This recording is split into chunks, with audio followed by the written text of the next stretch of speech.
Spotlighting Hawaii's leaders. We want to bring in Governor David Ige. Good morning, Mr. Mayor. Lieutenant Governor, good morning. Thanks so much for joining us. Mayor Derek Kawakami. Thank you so much, Senator, for being here. Spotlighting the issues. Where is the virus right now in our community? How much is this overall going to cost the state? How are you responding to the community's concerns? Talk about the level of citations that you guys are writing. Spotlight Hawaii with Yanji Denise and Ryan Kalei Suji on the digital platforms of the Honolulu Star-Advertiser. This episode of Spotlight Hawaii is brought to you by Long's Drugs. Happy Aloha Friday. Thank you so much for joining us here on Spotlight Hawaii. I'm Yanji Denise, joined by Ryan Kalei Suji. Today, we welcome back a familiar face here to talk about one of our most important resources, that is water. And Ryan, let's tee up our guest. That's right. We always enjoy having the conversation this morning with Ernie Lau from the Board of Water Supply, the chief engineer over there, leading the charge, if you will, on what's happening with Red Hill and with our drinking water. Good morning, sir. Thanks so much for joining us. Good morning. Let's start off just broad scale. The last time we spoke about the Navy's timeline to defuel Red Hill, giving about a 2.5-year window. You spoke about your thoughts on that, saying that that was just not acceptable overall. What types of conversations have happened since the last time we last spoke? And has there been any progress made in terms of communication with the military or any updates on that timeline that they set forth? In terms of communication with the military on their defueling, we haven't heard anything. We were anxious awaiting some updates due by the end of the month, or I guess September 7th. So we look forward to seeing a robust defueling plan next week sometime. In the meantime, I know that you are doing your own testing of water resources around the island. Can you give us an update on what you're finding in the test wells? The latest finding that we have that we made public a couple of weeks ago now, held distributed information to the community, is the discovery of some fuel contamination chemicals in a test well, a monitoring well in Mauna Loa Valley, what we call DH43. This well was installed back in 1945. It's only 2 inches in diameter, but we're able to get a water sample from the underground aquifer deep below. And we tested that well back in 2015 after the 2014 leak of tank number 5. We didn't find any of these chemicals. They're called polycyclic aromatic hydrocarbons. But we ran a test last year just because, there was a fuel leak back in May from near tank 20. There was a November fuel leak near Red Hill Shaft that contaminated Red Hill Shaft. So we ran a test earlier this year, and what we discovered was polycyclic aromatic hydrocarbons at very low levels were now detected in that monitor well. Polycyclic aromatic hydrocarbons are things that occur naturally in coal or petroleum products like crude oil or gasoline or jet fuel or diesel. And DH43, this location is about 1,500 feet away from the nearest tank at the Red Hill facility called Tank 20. The chemicals include things like benzene, atrazine, benzo-A-pyrene, and naphthalene pyrene. These are different chemicals in this family of polycyclic aromatic hydrocarbons. These are a complex mixture of different chemicals. They form usually when you're burning coal, oil, gasoline, wood, or garbage, and tobacco. So if you like a nice charred steak, a lot of black char marks on that steak, you could have pH generated in that blackened areas of the meat. It also is present in cigarette smoke. And so after finding that results, how often are you now testing? Has testing changed because of those findings? Are you testing more frequently? If you can speak about some of the measures that you've taken to just ensure that that this is not showing up in other areas, and what the testing looks like right now. So we're testing at also our 5 wells around nearest to the Red Hill facility, both of the south, that includes our Mauna Loa wells, and also our 4 wells to the northwest. Halava Shaft, which is shut down, Aiea Halava wells, which is also shut down, our Aiea Gulch wells. So we haven't confirmed the detection of PAHs in any of those wells also. But we have confirmed it in this DH43. So what we're doing now is looking at trying to do these tests on a monthly basis. I just want to thank Mr. Erwin Kawata. He's the head of our water quality division. Back in 2014, when that leak we became aware of that leak from tank number 5, he worked with the laboratories on the mainland to look at how to make our tests for PAH more sensitive, to increase the level of sensitivity so that we can detect these chemicals at very low levels. So he was able to do that, and it's a reliable approach.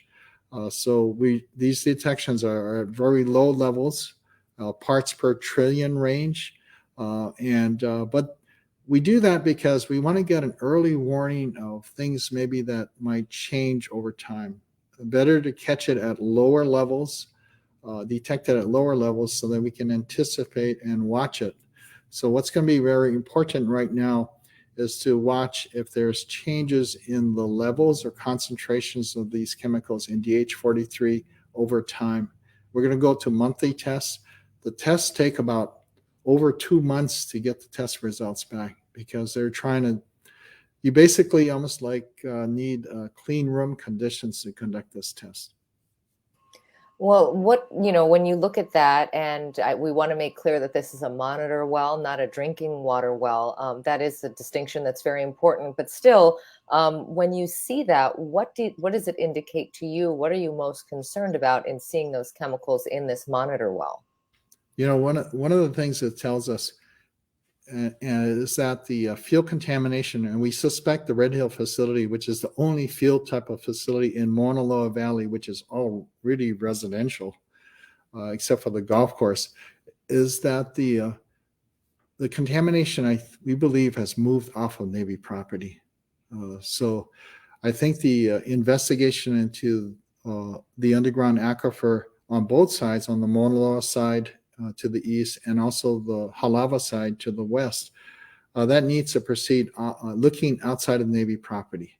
We need to drill more monitor wells. The Navy needs to drill more monitor or test wells outside of Navy property to see how far contamination is migrating, in what direction, and what kind of chemicals we might find in the groundwater. The DH43 finding is also contrary to conventional thinking about groundwater flow in the underground aquifer, because typically the experts have believed that groundwater is moving from Honolulu toward the west, toward Halava Valley, and in this case, this is actually an indication that there could be potential groundwater flow from the Red Hill facilities eastward toward Honolulu. The question is how far. So we have plans that we're looking at right now to drill more test wells in Mauna Loa Valley to look at how far eastward could the contamination from Red Hill move. You just said that you would like the military to also increase their test well capacity and to be able to help in this effort to test wells. Is that a request that you have made to the military? Have they said that they are open to including this as part of the cleanup efforts? And if not, and if the Board of Water Supply is responsible for that, does the department have the funding? Because I imagine that will also take up a lot of resources to be able to drill these additional test wells. So the primary party that's responsible to do this investigation should be the U.S. Navy, who's created the problem, with this field facility, leaks from this field facility. They do have plans.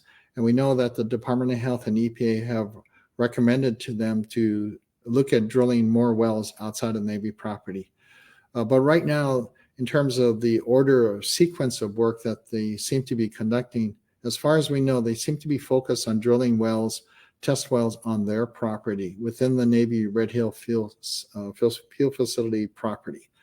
But we want them to kind of reverse the priority and start to really pursue drilling outside of their property on both sides of the valleys. So it's primarily their responsibility. Board of Water Supply, we're doing it to add in this effort because we have a very important vested interest in finding out how damaged the underground aquifer is and its potential impact in the future on even BWS wells. We want to find out if there is things moving underground in the aquifer, petroleum contaminants that might be moving toward our border water supply wells. So we're using our funds right now to get that effort started right away. I'm interested also to know about the wells that have been shut down, Halava Shaft and so on. Have you found any incidences there? And is there a timeline to open those again, or are those shut down indefinitely? Where do we stand on that? Yeah, we haven't confirmed any contaminant detections in those wells. We continue to monitor them even though they're shut down. We don't have a timeline for turning them back on because, again, going back to the analogy of both the Navy and the border water supply having straws in the same cup on different sides of the cup. On one side is the Red Hill shaft sucking from the aquifer on their side at Red Hill, and we're sucking from the same cup on the other side of the valley. Our concern still remains, will we inadvertently pull the contamination that we know is in the groundwater near and below the Red Hill facility and pull it across the valley faster if we turn on those wells? So for right now, we don't have any plans to turn them back on until we can be really sure that if we do so, we won't pull the problem toward us faster. One of the other things that you've said on the past on this program and just publicly was that the Board of Water Supply would need to look for additional sources of water through different aquifers and different tapping different sources. Has that process begun, and what does that timeline look like in terms of just trying to find additional services for water and sources of water, knowing that this particular shaft could be down, an aquifer could be down indefinitely? So, because it's indefinite on the shutdown of those 3 wells, we're already proceeding to pursue new well development. So right now we have 1 well that's being proposed in the IEA area at one of our water tank sites.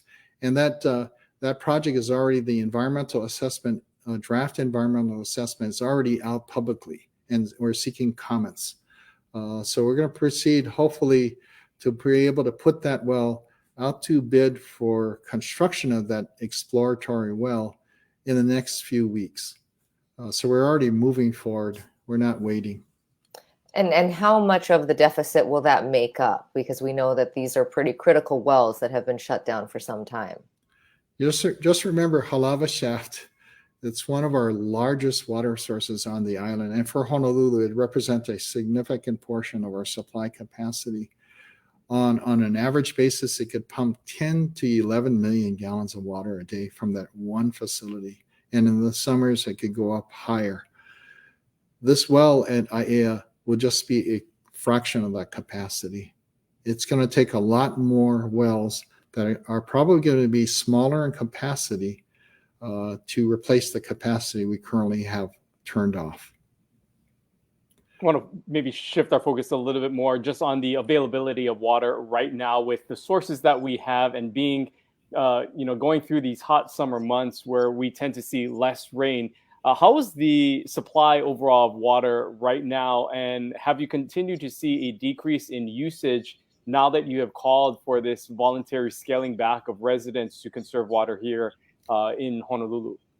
So when we do the analysis of the IEA Halava system, which is a smaller water system impacted, and the larger Honolulu system, which goes all the way out to the Hawaii Kai Kalama Valley area, we see that we have still a little bit extra capacity available to meet the demands of our customers and to handle development.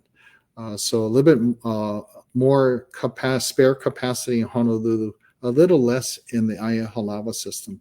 But at this point, we see if we could just ask people to voluntarily conserve water, we hope to make it through the summer. We've been tracking water use in those 2 water systems very closely. And what we've seen actually, the levels of use be lower than it was last year in 2021. And what we're seeing that the people are hearing our requests for water conservation, hearing our pleas. And I just want to mahalo our customers for helping to save our precious vi and only use what they need to, because we think water conservation is making a difference. Island-wide, the water use has gone up also, but it's lower than the 5-year monthly average. Even though it's been 90-degree weather, and fortunately this morning we had a little bit of rain. As I was walking my dog, we got a little bit of sprinkles on us, but every drop of rain helps. But people are saving water, and that's making a difference. We ask them not to give up or to relax their efforts, but to continue, because the National Weather Service, I think, is predicting dry conditions all the way up to November and possibly even into next spring. So if it goes into next spring, we will need everybody's cocoa to try to save water yet. I want to bring in this question from Ingrid. She says, the new IAEA well won't pull contamination from the Pearl Harbor area. Is it tapping the same or a different aquifer? What can you tell us about where that IAEA well's water is coming from? It's going to tap the same aquifer, but further west. And what we're hoping is that it'll be farther enough west so that it won't pull the contamination toward it. We already have a lot of pumping wells in the same aquifer further west. So the question from the Red Hill facility, and that's why these monitor wells are very important. They'll tell us how far westward is it migrating, what types of chemicals, and how is the groundwater flowing actually as we drill these wells. So we're hopeful that this new well, which is a exploratory well, we're going to pump it and test it and test the water. We'll find out if there is fuel contamination in that water when we run the pumping tests. I want to circle back on water usage overall. You know, there are many residents, as you said, that are trying to find creative ways to save water. You know, I know family members that are saving the water they use when they're washing rice. They save the water that they use before turning on for the hot water to come on, and just putting it in buckets and using that water to, you know, feed plants and water plants at night. But a lot of local residents are saying that the tourists that enter the islands and specifically in the Waikiki area should be also aware of some of our water issues and try to find ways to conserve water. Has there been any effort by the tourism industry to help in this effort to cut back water? And is that conversations that you're having with these officials to explain the importance of trying to preserve water during this time? Yes, we've had many conversations with the visitor industry. In particular, right now we have this collaborative partnership with Outrigger Hotels. We're doing water audits at a number of their properties to look at ways for them to be more efficient at using water and not wasting it. They're very committed to working with us. We've reached out and have spoken multiple times now to the Hawaii Tourism Authority as they increase their programs to Malama, Hawaii. We want to send the message to our visitors. You're welcome to come visit Hawaii, but our precious vai is a precious resource for our community. Use only what you need, don't waste it. So we believe that message is starting to take hold, and we've had very positive receptions from the visitor industry. I'm interested to know, you know, the testing that you outlined sounds very thorough. It also sounds like it would probably be very expensive, as is drilling new wells. What are your thoughts on having to do any kind of rate increases? We know that ultimately the federal government, there are many folks who think that the federal government ought to foot the bill, but at this point, have you seen any commitments of money? And in the meantime, I would guess that ratepayers are floating the cost. So are you expecting to having to raise rates to cover all of this testing and the wells and so on? So even before the Red Hill crisis occurred last year, we already had plans to do our water rate study for the next 5-year period of scheduled rate increases. And we do that because we have to continue to get enough funding to pay for the operation of the water system, but also continue to invest in revitalizing the infrastructure, the pipes, the tanks, the pumps that are needed across the island to serve our 1 million people. So we have to continue to invest in that. And it's going to require us to have enough revenue to do that, because Board of Water Supply, we are financially self-sufficient. By folks paying their water bills, that's how you pay for the operation of this massive water system every day. And what you do is you're also paying toward replacing old pipes, fixing pumps, building new water tanks, repairing old water tanks. So it's important. That's why rate increases are necessary to keep on investing in this vital, critical infrastructure for our community.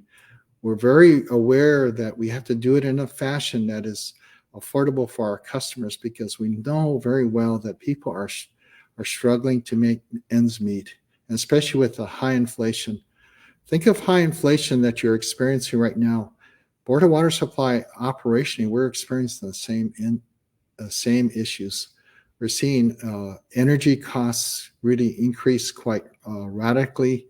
We hope it'll level off.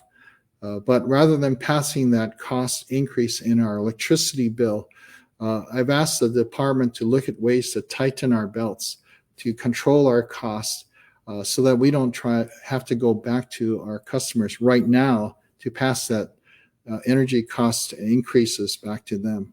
But in the long term, we need to plan on new rate increases, because the worst thing to do is to slow down the investment or not invest adequately in our critical infrastructure here, because at some point everybody will have to pay the price, and we don't want to get to that point. We had Senator Schatz on this program just a few days ago, and one of the things that he spoke about was trying to ensure that the military and the Navy help to pay for this, and working to figure out what sort of financial needs are needed to insert that into the budget, and also to ensure that they are paying for some of these efforts that you speak of. But what are those conversations that you're involved with the senator, of course, and others as a part of the congressional delegation, to ensure that the military is paying their share? And how are you deciding what the Board of Water Supply would pay for as compared to what you would hold the Navy responsible for? Right now, we're using our funds because we have to move quickly. We can't wait until the federal government goes through the process to allocate funds to us. But also, we realized we didn't create this problem, and our community didn't create this problem that has impacted our underground aquifer and is causing Board of Water Supply to incur costs. So ultimately, the military, the Department of Defense, should be responsible to reimburse all of our ratepayers the costs that we're incurring to deal with this situation. But we realize that process could take time. We are in direct communication with all 4 of our congressional delegation to let them know that we are incurring these costs. We provided an estimate of what the new water wells, replacement wells, might cost, almost $200 million in costs over time. What I don't understand is how the congressional process works. So we're talking very closely to our congressional delegation.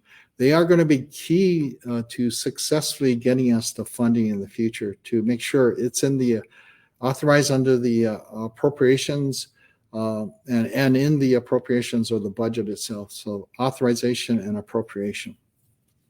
I'm interested in, when we talked to Senator Schatz, one of the things that he also said that the Secretary of Defense was expected to do in the next few weeks was appoint one person from the military to be solely responsible for the operation of the cleanup and the draining of the tanks and what have you. He said, I believe he said a 3-star general, but I want to make sure that, don't quote me on that. It was either an admiral or a general. In any case, it would be someone, a pretty high-level person in the military, to take over this project entirely, so that you would just have one person in charge, and that the person who's managing, the Pacific Command could then focus on those issues, because, of course, those are significant as well. What kind of a difference do you think having that one key player would be in your communications with the military and with the overall success of defueling this facility? I think having one key player that's there for a long term, that's not going to move every 2 or 3 years, and a new player coming in is important. And at I think might be a 3-star admiral level. I'm not sure though. It's going to be important to understand clearly what their scope of responsibility will be. Will it just be for the defueling of the Red Hill facility, or is it also responsible for the investigation and cleanup of the aquifer? Because I think it needs to be both. It needs to be the defueling and shutdown of the Red Hill facility, but also the investigation and cleanup of the aquifer. So I'm hopeful, but I kind of remain, keep my judgment on this open, pending seeing something officially from the Navy, from the DOD on this. So I've heard talk about it, but I need to see exactly what they're committing to do. It is a promising first step that you have somebody at a higher level, a 3-star admiral level, as opposed to the 1-stars that we have right now that we're working with. Beyond just Red Hill, of course, you are managing the Board of Water Supply and all the other issues and things that are happening. We know that there are countless water main breaks that still occur, times where roads are shut down that you guys are having to also tackle. I mean, that was really your world in some sense, and a lot of the focus that the media paid attention a lot of times before Red Hill was those water main breaks. If you can update us on just the overall infrastructure of this, of updating some of these water mains and some of the efforts that you're making to ensure that the infrastructure as a whole not only is maintained and can manage just supplying water to customers, but are also upgraded moving into the future. Yeah, so we have a capital program that when I first became the manager almost 10 years ago, was only in the 40 or so million range annually. We're now at about $180 million every year in the CIP program. So we really expanded, and it was based on our 30-year water master plan that the board adopted back in 2016, identified the level of investment necessary to keep this vital infrastructure going basically forever. So we've increased the amount of pipeline projects and pump station repair projects, water tank repair projects quite substantially. But it's still, not enough. It will be, our target is right now we've got 2,100 miles of pipeline. Our target right now is just to get to replacing 1% of that, or 21 miles each year. We're not there yet, but we're working hard to get to that level. But that's a start. I want to end where we started. We are just about out of time. For viewers who are joining us late, we want to update folks and let them know that there were some contaminants identified in a monitoring well in Moanalua Valley. When people hear that, that makes them obviously concerned. So bottom line, as we end today's program, is our water safe to drink, and how confident are you that it will remain that way? Our water is safe to drink, and I'm confident we'll keep it that way. The unknown here is what's happened to the underground aquifer from the leaks from the Red Hill facility of the past and recently.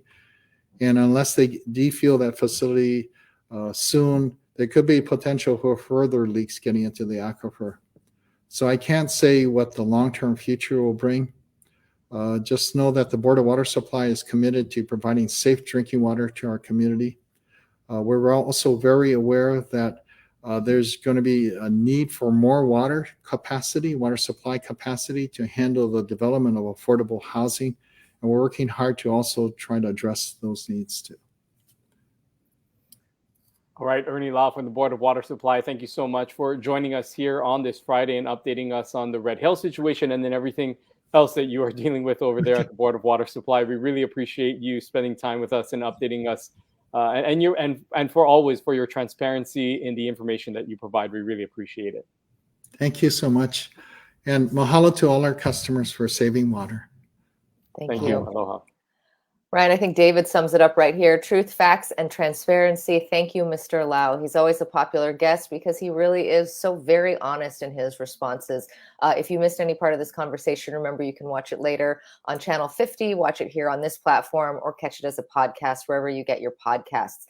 Very important information that he shared right at the top that we circled back to at the end. Some chemicals found in a monitoring well in Moanalua Valley. That's not a drinking water well, but he does say that it is troubling, and they are switching that from monitoring that area on an annual basis to now monitoring it monthly. But those tests take time. He says it's about a 2-month turnaround that has to be sent to the mainland, and it's a very specific test that requires what he called basically a clean room. So it's not something that you can just, run at a lab locally. It's something that is very, very time consuming, but very important right now.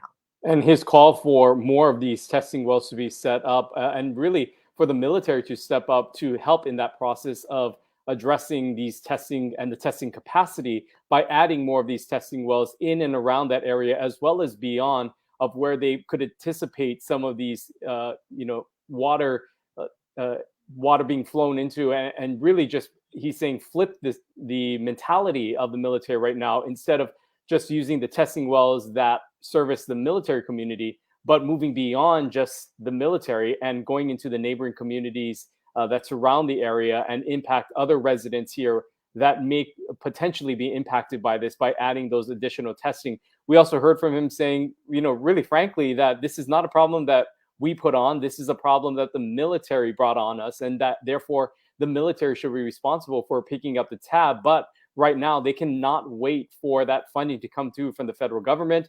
And while Senator Schatz, as well as other congressional delegation members, are pushing for more funding, the Board of Water Supply right now is having to front some of those costs to expedite this process of finding additional sources, as well as to assist in this testing effort.